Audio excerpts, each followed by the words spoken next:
น้องนั่งอยู่ในห้องลูกก็ไปจะหาให้ไปแอวดึกหัวบันไดอันใส่ซ้ำไว้กำลังนั่งอูนั่งจ่าให้ก็เลยหย่องย้อยลงเฮือน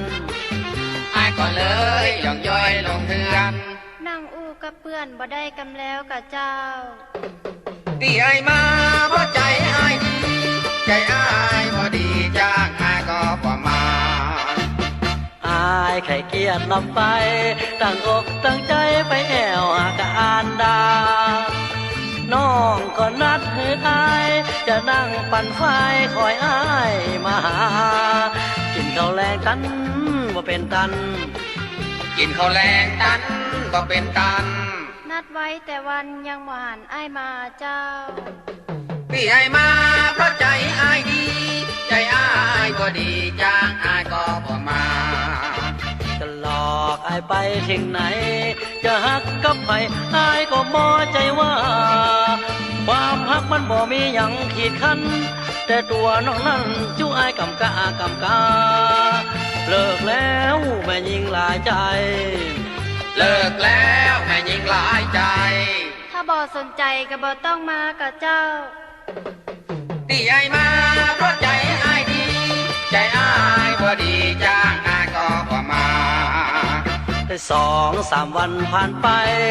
น้องคือได้ก็พลิกมางอหาอายถามเนื้อความภายในวันนั้นนั่งอูไผสองหน้าสองตาน้องสาวก็ตอบทันใดน้องสาวก็ตอบทันใดอูกับผู้นานใจเปิ้นมาถามซื้อนาเจ้า